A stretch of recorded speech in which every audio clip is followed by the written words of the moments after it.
Right, hello lads and lasses and welcome back to Boys Down Under where yes, videos are back, we are back. It feels weird but Celtic versus Hearts, bring on VAR, bring on all 3 points.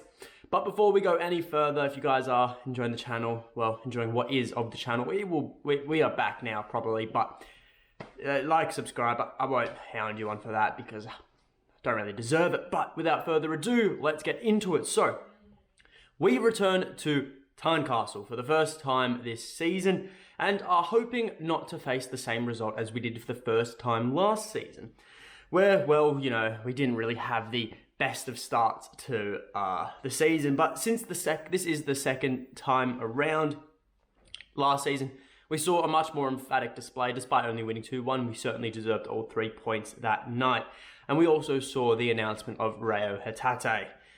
Now, also, as mentioned, this is the first game in the premiership for Celtic with VAR. Now, it was used last night in the Hibs versus St Johnstone clash. There wasn't any too much controversy there. Ryan Porteous got found out for diving. Good on that is a W from VAR. Otherwise, we move on. So, in our last 5 games, Celtic have been steadily improving, 4 wins and 1 loss from our last 5 in all competitions, but we are in need of a very strong result, and 3 points tonight are crucial. As for Hearts, they have not won in their last 5 games. They have 4 losses and 1 draw, so they are completely out of form. And, well, if there was ever a time to play Hearts at Tynecastle, it is today. Now, as for injuries and suspensions, Hearts are in the wars right now. Peter Haring, and Handy Halliday are in doubt. Michael Smith, Gary Mackay-Steven and Josh Ginnelly are possibilities to play, but definitely out are Benny Beningame, Kai Rouse, Natty Atkinson, and Craig Halkett. They will all not play. So Hearts actually, for once, have more injuries than Celtic, and I think this is the first time Celtic have gone into a game with the opposition having more injuries than we do. Because looking at Celtic, we're not too bad. You know, we are missing out on Jota, we are missing out on David Turnbull, so too Carl Starfelt, and also of course our captain Callum McGregor. So 4 outs for Celtic. Really, 2 of them being crucial, but we've dealt so far without them, and I think we can go another match. But that leads us into the lineup prediction, and with the Champions League right around the corner, you know, a lot of squad rotation is going to happen, I think, and may I say squad rotation because the last 2 games have also featured it, but so too, Ange will want to have some match fitness and some confidence for players heading into Wednesday night's fixture. So I'm thinking there'll be a bit of rotation, but not a whole lot. We'll see a mainly similar lineup to what we did against Motherwell midweek. Of course, we have Hart in between the sticks.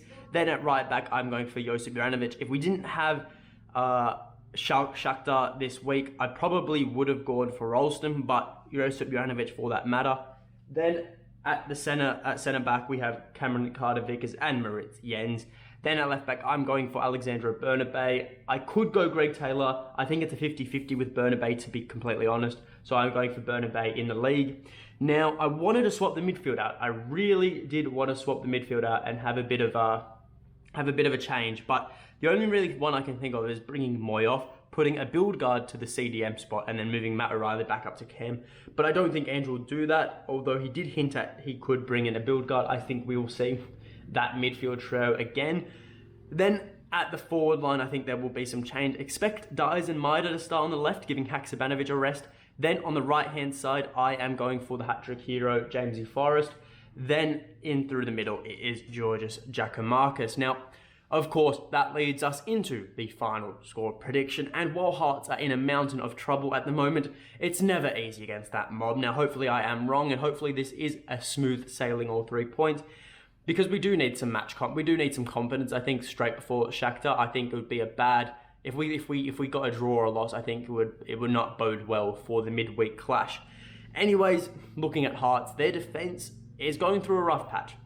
You know, they haven't been great defensively all season, but now they're missing 2 of their starting 4 backline. You know, they're in tatters, right? And with all the injuries I mentioned earlier, I struggle to see how Hearts contain Celtic's relentless attack.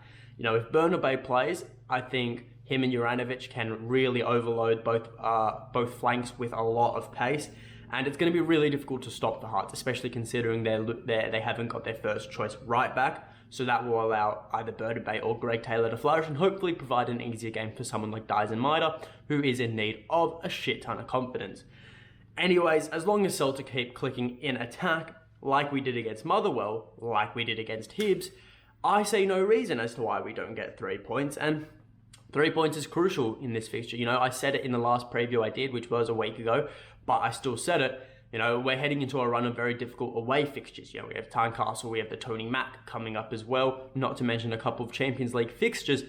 We need to get all the 3 points we can from away from home because those are the 3 points that decide seasons.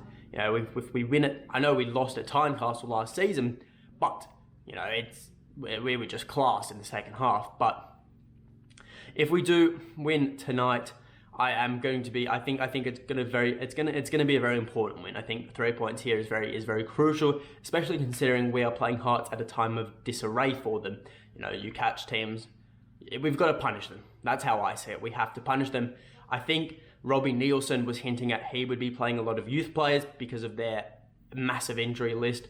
So last time that happened, well, to be fair, we got pumped by St Mirren last season. Oh, not pumped, but you know, we got held to a bad result against St Mirren last season. But still, I have confidence. I do have a lot of confidence. You know, I think we'll be okay. And now I didn't want to talk about it throughout the whole video, but I do have to mention it. VAR, of course. You know, apparently it wasn't too bad in the Hibs and Johnson game, so I think that's great. You know, I don't think VAR will have a very big role in this match. I think if Celtic just keep playing the way we're playing, I don't think VAR will need to intervene at all and should just keep the match smooth sailing as it normally is. And if it does, it does. I don't want controversy. I don't expect controversy, but if it happens, it happens. We'll have to break it down here tomorrow. Regardless, I think Celtic will still see this one out even if VAR does intervene on a few occasions. Regardless, I am predicting a 5-0 win. I think Hearts' defence will falter against Celtic's relentless attack, and I don't think they have enough prowess up top to trouble Celtic's defence, except maybe on a couple of cheeky counter-attacks. But overall, that is all from me. So if you guys did enjoy the video, leave a like, subscribe to the channel. Leave a like, subscribe to the channel, leave in the comments below your final score prediction. Let me know if you disagree or agree with my lineup, and until next time, hail, hail.